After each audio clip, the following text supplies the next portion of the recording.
Tim Petrowich for Dateline Marion, and our guest is Marion head football coach Kerry Martin. And it's been a while since we got to talk after a Week 10 game, Coach, but the Wildcats are in the second round of the playoffs, first time since 2010. A nice win Saturday, 41-7 over Waterloo, and kind of takes a little pressure off, doesn't it? It does. We've had some tough first round games, and it just felt good to kind of get that monkey off our back. We had so much success in the first round for five years in a row, and then kind of hit a skid for a couple of years, and it was frustrating. And we were going into the playoffs a couple of years and got banged up and lost our quarterback one year in the first half, and just kind of got outmatched against Chattanooga a couple of years ago. And so it was good just to play at home and get a good win and get a sizable win against a good opponent. Waterloo came into the game scoring a lot of points for the season, averaging close to 30 points a game. Defensively, did a pretty good job. Held their 1,000-yard rusher to less than 50 yards and held them as a team to just 7 points. Yeah, it's a great performance. I'm real proud of our defense. They've played really well all year long, and outside of a couple of games, especially early games, they've played outstanding since week 3. And Coach Dunning and his staff have done a good job of, cutting back on our penalties, creating turnovers. I think we figured it up yesterday, plus 14 or 15 for the season, something like that in turnover ratio. And we're tackling better. We are probably setting a record for interceptions, probably setting a record for tackles for loss for a season. I mean, we're close to those things, if not in the lead right now. So it's a good feeling to know that our kids can get some big stops on defense, which certainly makes the offense better. Saturday it was defense and special teams that really helped you to get going. You started off with a 1-yard drive after a nice punt return by Xavier Cambrick, a 1-yard drive, and then later on you were able to get an interception return for a touchdown. So those things kind of helped you get things going Saturday. We talk about that a lot, special teams setting up scores, at least creating field position, and we got some good kickoffs from Mitch Wilkie. We got the punt return by Xavier Cambrick and the punt return team, and then Justin's interception, Nicholson's interception right before half was a huge dagger for us. I think that really helped kind of set the tone for us getting the ball to start the third quarter.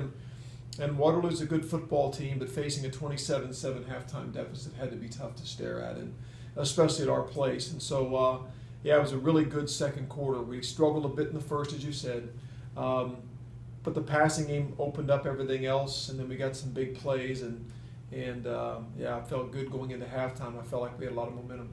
We talked about the passing game being what set up the offense after the game Saturday, and I went back and looked, and you had 21 rushing yards in the first half. Yeah. But you were able to get 3 offensive touchdowns. Of course, one was just a 1-yard drive, but the combination of Isaac and especially Hunter Lincoln, but Seth Bayer had a couple nice catches during those drives and things like that. You were able to do some things passing to get a little more room in the second half. Yeah, we did, and getting the ball to Zig on a screen pass, getting the ball to Seth on a screen pass in a long yardage situation, and Zach Nave had a nice catch. I mean, a lot of guys getting their hands on the ball, but they were taking place at key times when the running game was not going well, and it's nice to be able to have that balance where if something's not working, we can go to something else.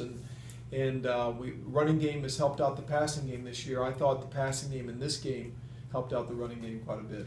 And then talk about Hunter, the play, especially his second touchdown catch. Because his first one, you found him near the goal line. He was able to run in. The second one, he got hit about the 3-yard line. And there are still people today asking, how did he stretch that ball out and get it across the goal line? But he did. It's funny, we had one of our assistant coaches made an observation during film watching that play, and he said, I think it was probably on Wednesday or Thursday of practice last week. It was almost an identical play. He made that catch, made that move, and scored. And we always talk about practice is going to dictate the way you play. And Coach Jordan pointed out that I remember watching you do almost the same thing in practice this week. So it does transfer, and the things you do well in practice kind of set the tone. And for Hunter, he had a great week of practice. He did those kinds of catches and scores all week, and I just thought, he's been in a couple of ball games this year. He has really come up big. One of the press guys after the game might have been you. Mentioned he kind of does things in bunches. He had 3 touchdown catches in the one game. I think it was against Carbondale, maybe. Yeah, he does. He seems when he shows up big, he really shows up big. And then I think Isaac got some confidence in him. We like the matchup on that side, and he had a nice ball game.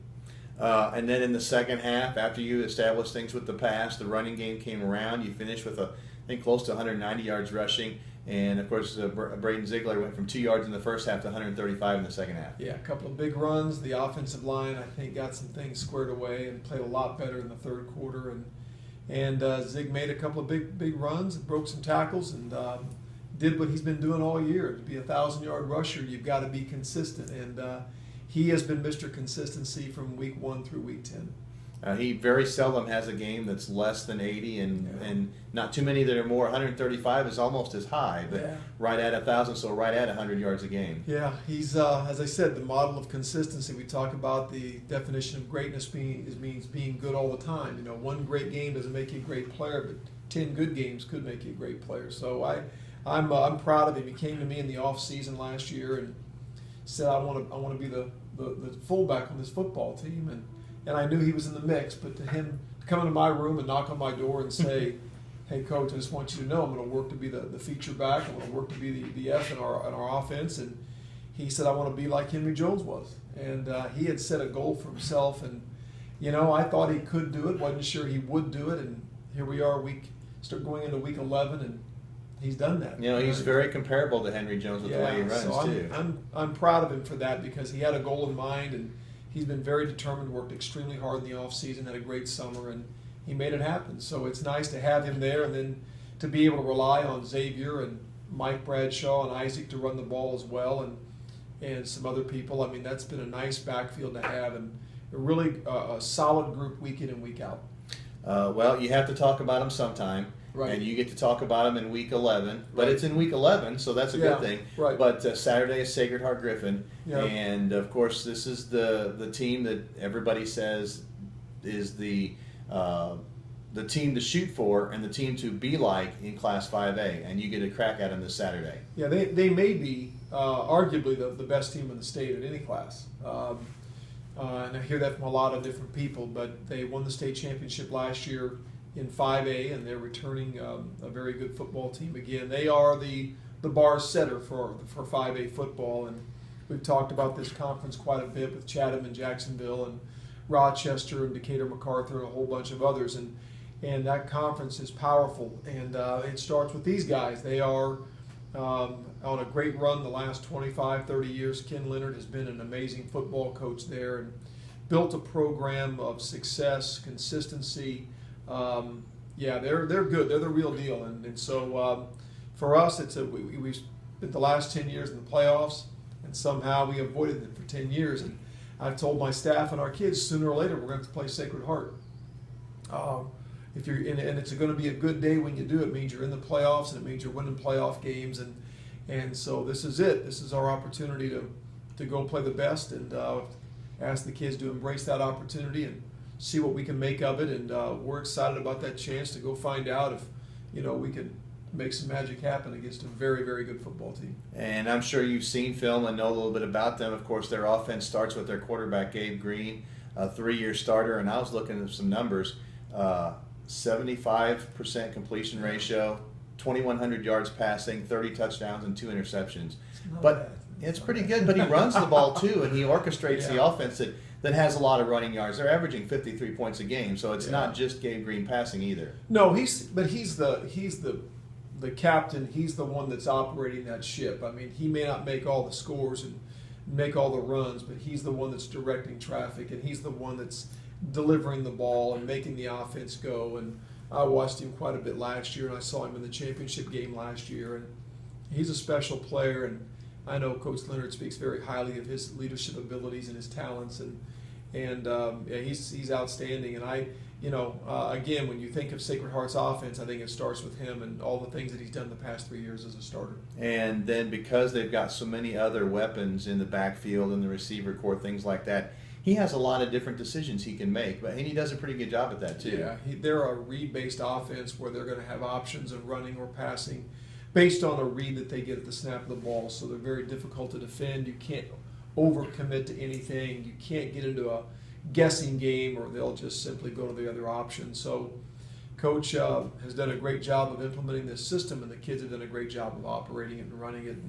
And they present a lot of challenges for you as a defensive staff, and certainly we need to do our best on offense to try to keep the ball away from their offense. Our offense needs to keep their offense off the field by getting first downs and putting drives together. And because, as you mentioned, 53 points a game, they're a football team that when they do get the ball, they go down and score. They don't miss a lot of opportunities. So we've got to take some pressure off our defense and make sure that we get some scores and we move the ball and we use some clock.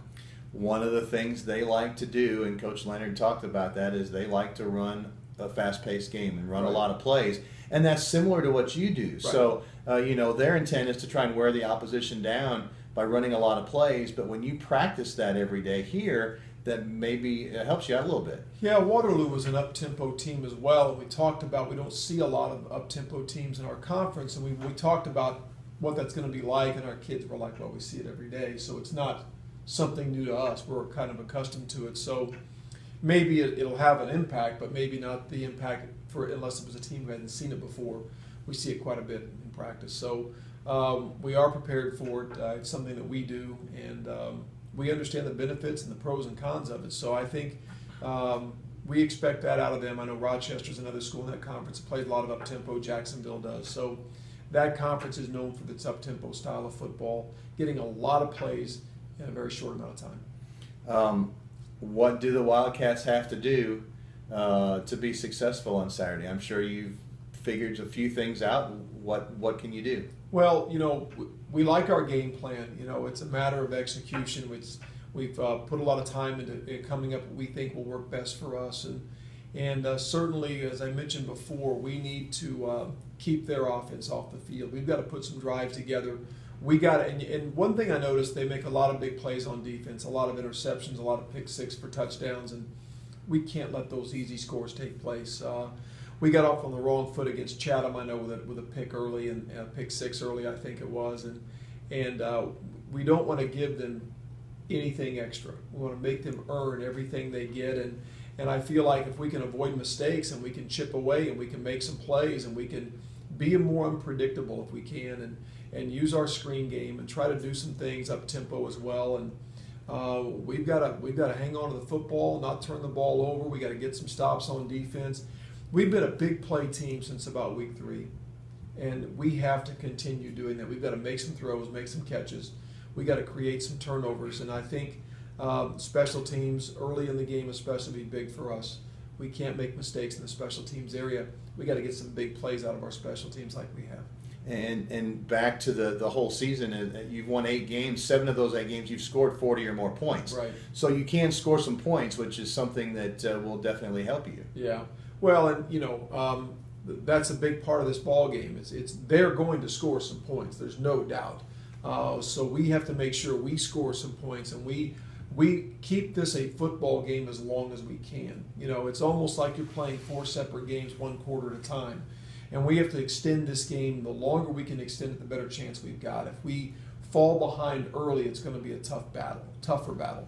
But if we can hang in there and we can be in the ball game at halftime and still in the fight at the end of the 3rd quarter, and we can make this a ball game for 4 quarters, we got a chance to do something. But what we can't do is fall behind, because they will feed off of that. Saturday afternoon, 2 o'clock kickoff. Again, we said it last week, and now we can say it again. There's nothing better than Saturday afternoon football in November. That's right.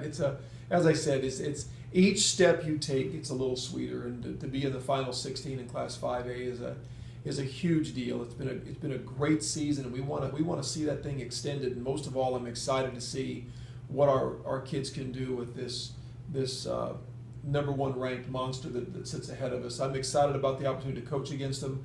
I think our kids are excited about the opportunity to play against them. We'll see if we can go make something happen. Coach Kerry Martin, they play Springfield Sacred Heart-Griffin this Saturday at 2 o'clock in Springfield. For Dateline Marion, I'm Tim Petrowich.